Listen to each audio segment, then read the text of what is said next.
जय श्री गणेश। नमस्कार। मैं आचार्य संजय द्विवेदी। मेरे समस्त प्रबुद्ध दर्शकों का मेरे चैनल पर हार्दिक स्वागत है।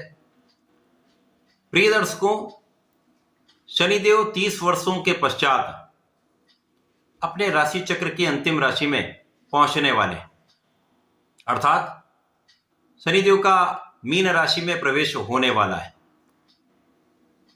ये इस वर्ष का एक महापरिवर्तन है, क्योंकि शनिदेव एक लंबी अवधि के ग्रह हैं। 2.5 वर्ष इनका गोचर काल होता है। सर्वाधिक धीमी गति से गमन करने वाले ग्रह हैं। तो शनिदेव कर्म प्रधान देव हैं। कर्मों के अनुसार ही फल की प्राप्ति कराते हैं। न्यायाधीश हैं, न्याय करते हैं, अच्छे बुरे का आकलन करके संपूर्ण फल प्रदान करते हैं। कुंडली के जिस भाव में शनिदेव का गोचर होता है, शनिदेव का प्रभाव ऐसा है, जिस भाव में ये बैठेंगे उस भाव की वृद्धि कर देंगे, कई सौ गुना उसको प्रबल कर देंगे। परंतु शनिदेव की पहली दृष्टि जो तीसरे भाव पर पड़ती वो विच्छेदात्मक होती है। आज मैं मेष राशि के लिए शनिदेव के इस राशि परिवर्तन का मेष राशि के जातकों पर किस प्रकार का प्रभाव प्राप्त होने वाला है, शनिदेव इस समय में आपको क्या देने वाले हैं, अथवा किस प्रकार के योग बन रहे हैं, कहीं पर कोई संघर्ष है, कोई समस्या है तो उसका क्या निराकरण है, संपूर्ण विश्लेषण मैं पूर्ण तर्क के साथ करने जा रहा हूं। मेष राशि के लिए यदि हम अवलोकन करें तो शनिदेव आपके लिए 10th भाव तथा एकादश भाव के स्वामी है। 10th भाव जो कि कार्य क्षेत्र का भाव है, इसी प्रकार से एकादश भाव जो लाभ का क्षेत्र है। कर्मेश लाभेश का गोचर आपके 12वें भाव में प्रारंभ होगा। चूंकि 12वां भाव व्यय का भाव है, त्रिक भाव है, यहां पर समस्त ग्रहों का प्रभाव निर्बल हो जाता है। जब शनिदेव 2.5 वर्ष यहां पर रहेंगे तो 12वें भाव से मेष राशि पर जब इनका गमन आरंभ होगा तो मेष राशि पर 7.5 का प्रथम चरण भी आरंभ हो जाएगा, अर्थात मेष राशि पर 7.5 आरंभ हो जाएगी। अब शनिदेव का जो प्रभाव है कि जिस भाव में होंगे इसकी वृद्धि करेंगे तो व्यय यहां पर बढ़ जाएगा, यात्राएं यहां पर बढ़ जाएंगी। परंतु जो जातक विदेश जाकर कार्य करना चाहते थे, नौकरी की चाह थी, उनका ये काम पूरा हो सकता है, उनकी इच्छा पूर्ण हो सकती है। विदेश में जाकर आप एक अच्छा कार्य कर सकते हैं। परंतु इस समय में आपके व्यय बढ़ जाएंगे, यात्राएं बढ़ जाएंगी, जिनमें अनावश्यक व्यय भी हो सकता है। कुछ आध्यात्मिक यात्राएं आपके लिए संतुष्टिदायक होंगी, परंतु इस समय में कुछ संघर्ष बढ़ेगा। अब शनिदेव आपके 12वें भाव में है, व्यय तो बढ़ ही रहा है, जिसके कारण कुछ तनाव होगा, तो व्यय तो होने ही है, परंतु यहां पर आपको बिना कारण जो व्यय होता है उस पर नियंत्रण करना पड़ेगा। अनावश्यक यात्राओं को रोकना होगा। इसी प्रकार से शनिदेव की पहली दृष्टि का प्रभाव के 2य भाव पर होगा। 2य भाव जो परिवार का भाव है, तो जो जातक विदेश में जा रहे हैं निश्चित रूप से परिवार से कुछ दूरी होगी, परिवार से कुछ मतभेद भी हो सकते हैं। जो जातक साथ में होंगे तो कुछ मतभेद हो सकते हैं। तो यहां पर आपको अपनी वाणी को नियंत्रित करना होगा, बहुत सोच विचार कर बोलना होगा।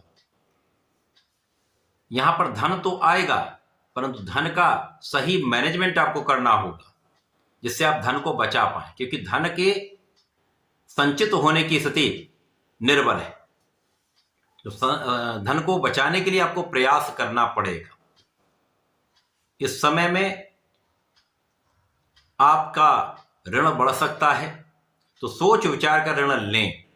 परंतु जो व्यापारी गण हैं अथवा जो अपने किसी कार्य क्षेत्र के ऋण लेने का प्रयास करें तो उनका ये कार्य बन सकता है, आप विस्तार कर सकते हैं। इसी प्रकार से जो लोग नौकरी के लिए प्रयासरत थे, उनका ये कार्य बन सकता है। अवसर की वृद्धि तो निश्चित रूप से होगी। जो विदेश जाकर नौकरी करना चाहते उनका ये कार्य बनेगा। इसी प्रकार से समय में शत्रुओं पर पूर्ण अंकुश होगा। यद्यपि शत्रु बनते रहेंगे परंतु उनका पराभव भी होता रहेगा। कुछ छोटे मोटे रोगों की संभावना बनती है। यहाँ पर मसल क्रैम्प्स हो सकते हैं, मांसपेशियों में दर्द की समस्या हो सकती है, पीठ में दर्द की समस्या हो सकती है। इन पर ध्यान देना होगा। स्वास्थ्य का विशेष ध्यान रखें। अब शनिदेव का प्रभाव इस पूरे 2.5 वर्षों में, शनिदेव यहाँ पर इस पूरे वर्ष में 2025 में तो इसी भाव में रहेंगे, उसके पश्चात ये वक्री होंगे, फिर मार्गी होंगे। ये क्रम चलेगा। इस भाव को प्रबल करेंगे, आपके लाभ को प्रबल करेंगे, आपके कर्म क्षेत्र में उन्नति कराएंगे, संघर्ष भी कराएंगे, परंतु संघर्ष के बाद आपको सफलता भी देंगे। सबसे अच्छी बात यहां पर यह है, शनिदेव का प्रभाव आपके भाग्य को विस्तृत करने वाला है। भाग्य का संपूर्ण साथ आपको प्राप्त होगा, यहां पर कोई संदेह नहीं। जब भाग्य का साथ मिलता रहता है, भाग्य आपका प्रबल होता है, तो आपके कार्यक्षेत्र में भी प्रगति होती है। समस्याएं आती हैं परंतु उनका निस्तारण भी होता है, लोगों का सहयोग भी मिलता है, तथा कभी कभी जो कार्य नहीं भी बनने वाले होते वो भी बनने लगते हैं, अथवा जिन कार्यों में अवरोध आ रहा होता वो अवरोध दूर हो जाते हैं। आप धार्मिक रहेंगे तो अपने इष्ट का ध्यान भी करेंगे, आप समस्याओं से निकलने का मार्ग भी ढूंढ लेंगे। आपको पूरे समय में न्यायोचित रहना चाहिए, अब निष्ठा के साथ कार्य करना चाहिए। तो इस पूरे समय में यदि आप अपने कर्तव्यों का पूर्ण रूप से निर्वहन करते हैं, पालन करते हैं, धर्म के मार्ग पर चलते हैं, तो आपके कार्य क्षेत्र में प्रगति तो अवश्य होगी और आप धन का भी लाभ निश्चित रूप से लेंगे। यद्यपि ये प्रथम चरण की ढैया है, कुछ थकाएगी, कुछ दौड़ाएगी, परंतु लाभ भी प्राप्त होगा। और मेष राशि के जातक ऊर्जावान होते हैं, तो ऊर्जा का सही उपयोग आपको करना होगा, सही दिशा में सही प्रयास करने होंगे, जिससे आपको लाभ भी पूर्ण रूप से प्राप्त होगा। शनिदेव कर्म प्रधान देव, यदि आप अपने कर्मों का आकलन करते हुए सही दिशा में सही प्रयत्न करते हैं, पूर्ण प्रयास करते हैं, प्रयत्न करते रहते हैं, तो सफलता भी 100% मिलती है। तो ये 7.5 का प्रथम चरण है। आपको बहुत कुछ शनिदेव सिखाने वाले हैं और बहुत कुछ देने भी वाले हैं। पिता का संपूर्ण सहयोग मिलेगा, पिता के पक्ष से आपको लाभ भी मिलेगा। इस समय में शनि का विशेष प्रभाव आपके नौकरी के क्षेत्र में नए अवसर देने वाला होगा। एक अच्छा अवसर आपको प्राप्त हो सकता है, पद वृद्धि हो सकती है, एक अच्छा इंक्रीमेंट आपका हो सकता है, ऐसा संभव है।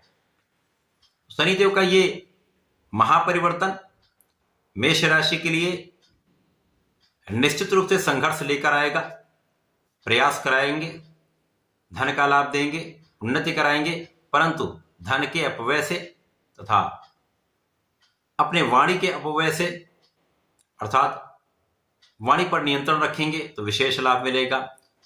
अपने खर्चों पर नियंत्रण रखेंगे तो आप बहुत संतुष्ट रहेंगे, मन का तनाव कम हो जाएगा। तो ये थोड़ी थोड़ी चीजों पर आप यदि ध्यान देंगे तो समस्याएं कम होंगी। स्वास्थ्य का ध्यान रखेंगे तो आप अपने कार्यक्षेत्र में पूर्ण परिश्रम कर पाए। तो ऐसा करके इस समय को आप उपयोगी बना सकते हैं। अब चूंकि प्रथम चरण आरंभ हो चुका, तो आपको प्रत्येक शनिवार शनि मंदिर में चौमुखी दीपक का प्रज्वलन करना चाहिए, सरसों के तेल का दीपक होना चाहिए तथा ओम प्राम प्रीम प्रोम सहा शनिश्चराय नमः का 3 माला का जप अवश्य करना चाहिए। ये 3 माला ना कर पाए, 1 माला तो अवश्य करना प्रारंभ करें, धीमे धीमे संख्या को बढ़ाते हैं। तो यदि आप ऐसा करते हैं, समय में विशेष लाभ आपको प्राप्त हो। तो ऐसा करके इसका लाभ लें। धन्यवाद, नमस्कार।